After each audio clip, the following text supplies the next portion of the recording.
Oke, yang selanjutnya itu adalah pengrajin. Nah, pengrajin dia sudah menghasilkan barang juga, ya tentunya barang yang berdasarkan barang kerajinan. Nah, seperti contohnya di sini itu ada gerabah, ya. Kemudian nanti ada anyaman, ya anyaman tas misalnya, atau anyaman apalagi periuk, yang itu biasanya digunakan untuk orang-orang di kampung. Itu biasanya tas-tas yang dari rotan itu. Nah, itu biasanya itu dibuat oleh pengrajin, ya seperti gerabah tadi. Nah, itu termasuk ke dalam barang kerajinan tangan. Nah, kemudian petambak. Nah, petambak, perhatikan, petambak itu juga menghasilkan barang. Ya, petambak misalnya di sini ada petambak udang misalnya, ya udang galah kah misalnya. Ya, juga termasuk ke dalam barang juga, ya, petambakan. Jadi banyak, ya. Nah, setelah petambak itu banyak, tambakan ikan, ya. Nah, kalian nanti bisa cari, ya, apa saja yang termasuk ke dalam jenis petambak yang menghasilkan barang. Nah, kemudian yang selanjutnya adalah pekerjaan yang menghasilkan jasa. Tadi kita sudah bahas pekerjaan yang menghasilkan barang, dan sekarang kita akan melihat pekerjaan yang menghasilkan jasa. Nah, perhatikan di sini pekerjaan yang menghasilkan jasa itu adalah guru. Nah, contohnya seperti ibu guru sendiri, ya. Ibu itu adalah orang yang pekerjaannya menghasilkan jasa. Jadi di sini guru dia menghasilkan jasa berupa ilmu yang diberikan kepada kalian setiap hari, yang diajarkan kepada kalian setiap hari. Ibu memberikan materi, ibu menjelaskan, memberikan tugas, memberikan nilai, membimbing, dan lain sebagainya. Itu adalah tugas seorang guru. Jadi pekerjaannya itu menghasilkan jasa berupa ilmu. Nah, kemudian yang selanjutnya itu dokter. Nah, dokter di sini juga menghasilkan jasa, yaitu berupa kesehatan bagi pasien. Nah, ketika kita sakit, ya, kita merasa tidak enak badan, kita akan pergi ke dokter untuk memeriksakan keadaan badan kita, apakah sehat, apakah ada penyakit. Tuh, ya. Nah, kemudian yang kedua itu adalah tentara. Nah, tentara itu, ya, adalah pekerjaan yang menghasilkan jasa berupa keamanan bagi negara. Jadi mereka pekerjaannya itu adalah sebagai orang yang mengamankan, ya, orang yang mengendalikan keamanan, ya, yang melindungi kita. Itu tugas seorang tentara. Jadi dia di sini menghasilkan jasa berupa keamanan bagi negara. Nah, oke, yang selanjutnya itu adalah Pak Polisi, ya. Nah, di sini pekerjaan seorang Pak Polisi itu dia juga menghasilkan jasa, yaitu berupa ketertiban di jalan, ya, di jalan raya, kemudian pengayoman bagi masyarakat. Itu adalah tugas seorang Bapak Polisi. Oke, yang selanjutnya, oke, tukang beca. Nah, tukang beca juga menghasilkan jasa berupa layanan transportasi tradisional. Jadi beca ini dia termasuk transportasi tradisional, ya, yang menggunakan tenaga manusia, ya, terutama otot kaki dan otot tangan itu untuk mengayuh beca tersebut, ya.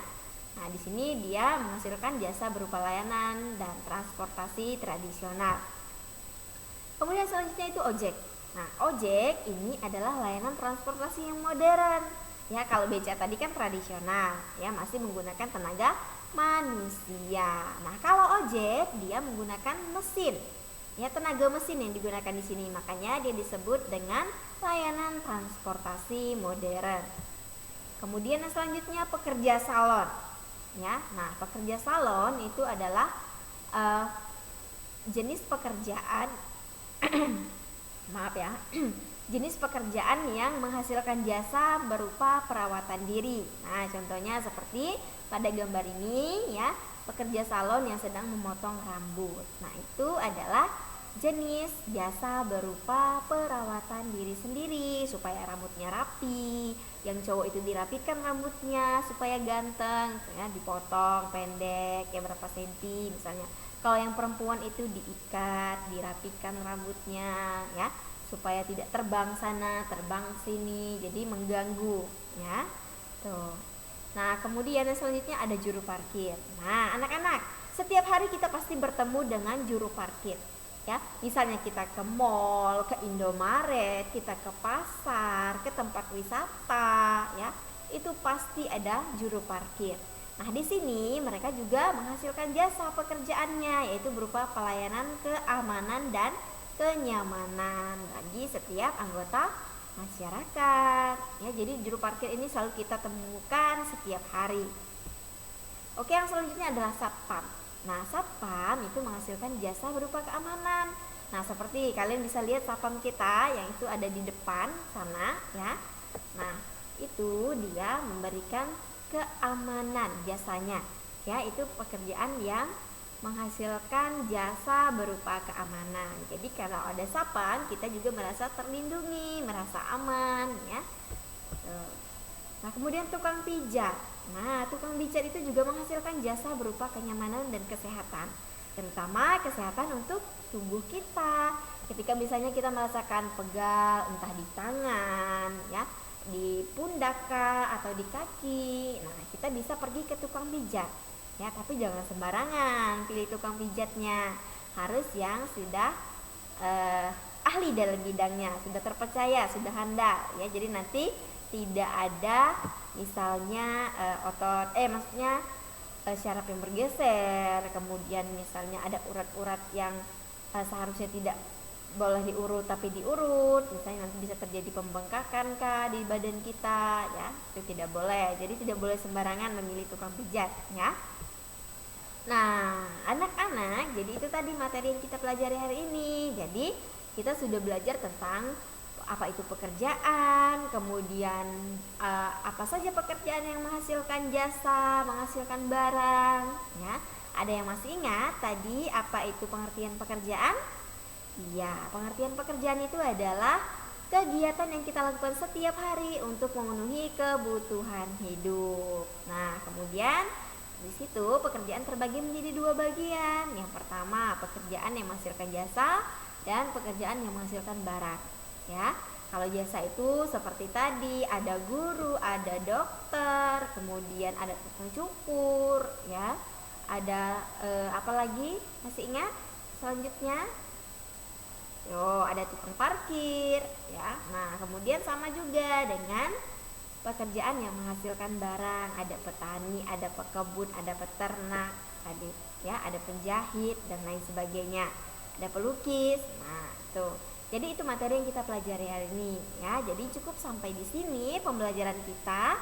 Semoga materinya bermanfaat, bisa kalian mengerti, kalian pahami dengan baik, dan jangan lupa untuk dicatat materinya karena sebentar lagi kalian akan mengadakan ulangan penilaian akhir semester. Jadi tolong materi-materi yang Ibu kirimkan di classroom dan di grup itu dicatat materinya, ya, agar nanti kalian bisa belajar di rumah.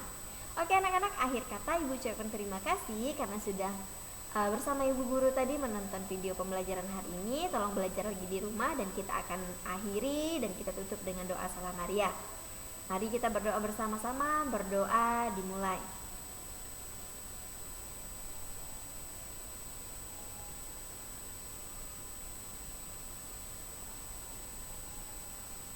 Berdoa selesai. Oke anak-anak, sekian pembelajaran hari ini.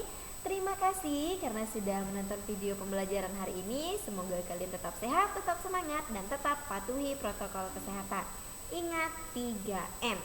Memakai masker, mencuci tangan, dan menghindari kerumunan. See you, bye-bye.